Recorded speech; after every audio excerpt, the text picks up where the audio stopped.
Hi, welcome to Ken's Games Collection. I want to do a response video that I saw from the Retro Game Girl based on games that shaped me and my passion for retro gaming.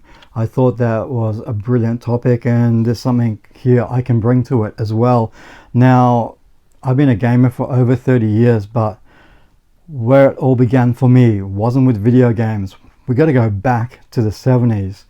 Before Space Invaders, maybe around the same time as Pong, I think, or maybe a bit later than that. But the thing for me back in the 70s was pinball machines.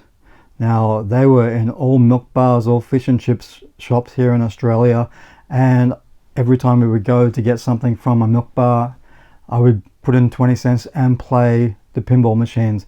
And the ones that really stick out for me were the Evel Knievel pinball machine, which probably when you look back now was a very basic machine, but because I was a huge fan of Evel Knievel and the stunts that he did and the epic fails that he had as well, but that pinball machine had so much sentimental value to me just thinking about it now. And I even had this toy stunt car with the Evel Knievel figurine. You put it on this little thing there that you turn the wheel, and off Evel Knievel will go on his motorbike, and you can do jumps and all that sort of stuff. I used to love setting up the jumps, and it was a toy that really did work well. You would actually go over jumps and stuff, and I played that thing so much. It was so cool, and I think the day that I destroyed it was when I decided to put it over a jump on fire.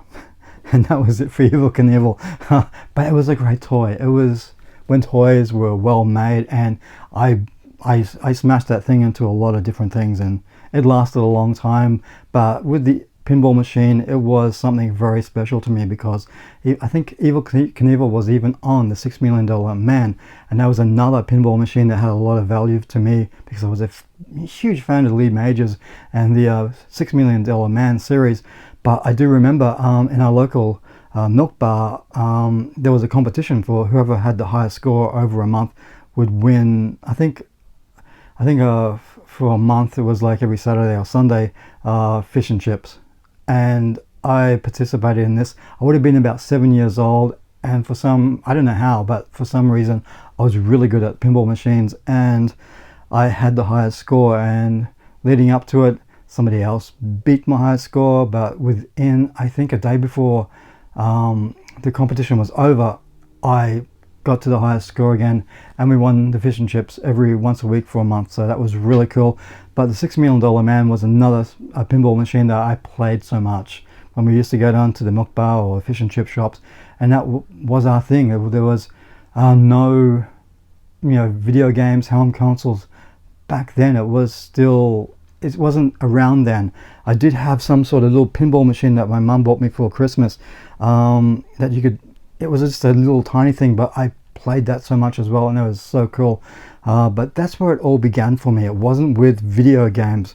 I do talk a lot about video games, but the pinball machines was where it actually all began for me, in those milk bars in the 70s. And when we did get the Space Invaders, Pac-Man, all that sort of stuff, it was really cool. But one game that really sticks out for me, and I've talked about some of these games before, and I'll try and keep it fresh and different. The one that really stood out for me when we started going to the arcades, I was at high school by this time. There were days when me and my mates would wag school to go to the arcades and play some of the games there. I mean, that was one of the things we used to do. But the one that really stood out for me and my best mate was Wonder Boy. What can I say? To have this on the Master System was really cool, but back then there was no Master System. It was all arcade stuff, and go there, and that would be our first arcade machine we would go to, was Wonder Boy. We never got very far in this game.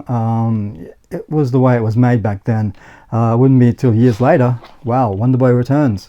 Yeah, I can get further in this game than that game, just the way it was. But for me and my mate, it was very special because we were massive Sega fans back then. You look at other games that was out, in the arcades back then from Sega. Outrun was another one that really stood out for us. We played that a lot as well. We loved the music. We could get, we never finished the game, but we could get up to at least 3 stages into the game, and it was really, really cool to go to the arcades and see what Sega was bringing out, because it was our go-to arcade experience was always Sega. They always had some great stuff coming out. Now then we go fast forward to a few years later. I've told this story before. Me and my mate, he bought a Master System. He had Wonder Boy, the Dragon's Trap. He showed it to me. I was hooked for life, and I have spoken about Wonder Boy 3, the Dragon's Trap before, but this is a game that shaped me. This was the beginning of this collection. And this game, this is the original game. I don't know, I said previously I've been gaming for 30 years. It may have been longer, it may be 33 years. I could be wrong. I have to ask my mate about that, but to have this one, and it is kind of where it all began, the whole home console thing. What this game did, what it brought to the table was unbelievable. It was an incredible experience, and something that me and my mate would play so much. And yeah, fast forward another 30 years and there's a remake of it as well, which was amazingly done. So that was the one that started me down the road of collecting. And this next game, and I've spoken about this one as well, Phantasy Star, an amazing RPG. I didn't know what an RPG was until I saw this game. Now, most of the stuff that I played before then, they were short games. This was a massive game. Massive. This took months for me to complete, and I was so absorbed in this game, in the whole genre of RPGs.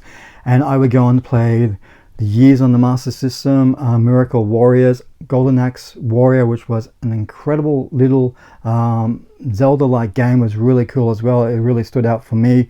All that sort of stuff led down the road for me to be massive into JRPGs. It was one of my favorite genres back then. Sadly, over the years, I've been burnt out on a lot of the RPGs, but I did go back to this one.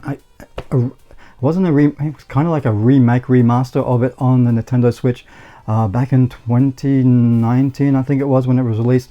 I kind of hummed and hawed about getting it on the Switch, considering I knew how hard this was. I knew how much time I invested into this game, and I thought, it's 30 years. This it was on special, bought it, and it was an amazing experience to go back and replay that. It was special to have it in FM for the first time. With our Master Systems here in the West, they were mono. In Japan, they had the FM chip. Booting up the Phantasy Star on the Nintendo Switch for the first time, switching it to the FM mode, was a complete different experience on the ears.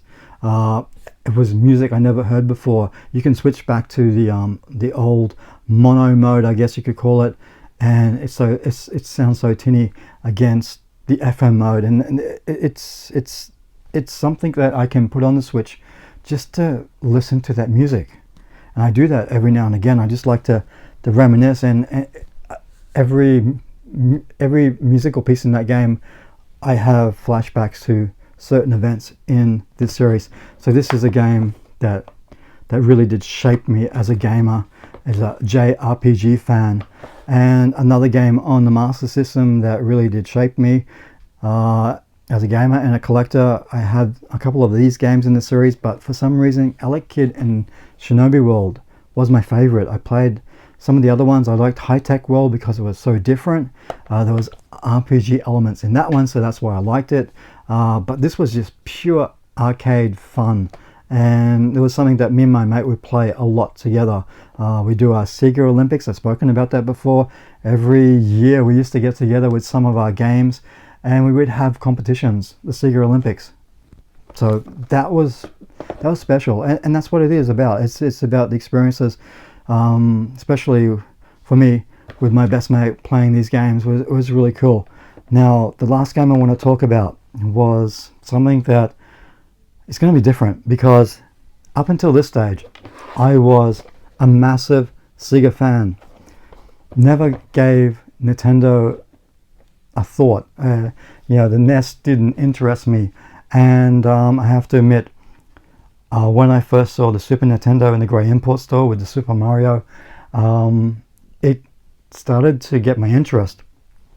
And it wasn't until the release of Legend of Zelda: A Link to the Past that I stopped being a hardcore Sega fanboy, I guess you could say.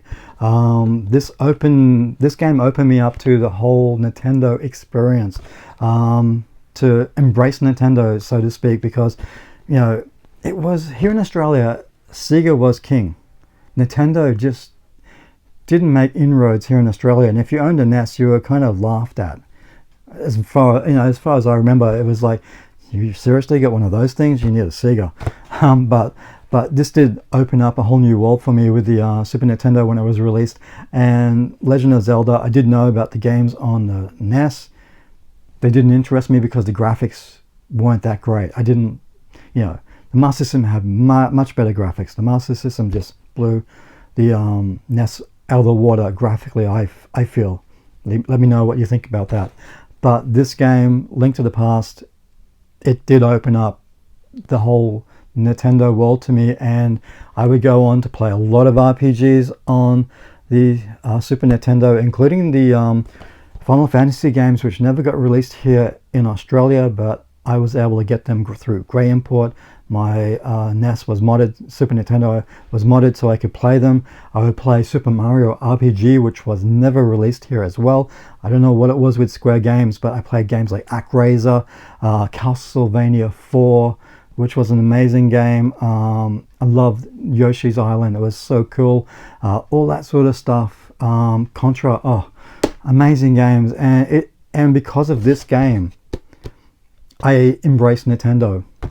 So yeah, this game has, it's very special in this collection. And unfortunately, this is a reproduction cover, because you're not going to be able to find one in pristine condition. I don't have the game yet, but I need to get the game back so I can have it back in the collection. So that's it. That's why these are the games that really did shape me as a gamer, as a collector. And unfortunately, with most of this stuff, I got rid of it as new systems came out. But back in 2018, I thought it's about time I started collecting again, bringing back those memories, so to speak.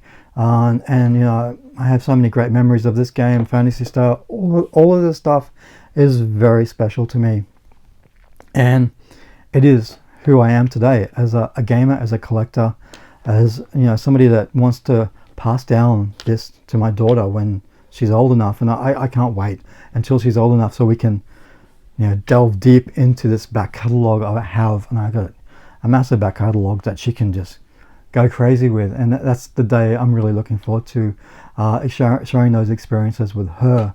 But yeah, these games, these are the ones that shaped me, all very special. So until next time, guys, bye.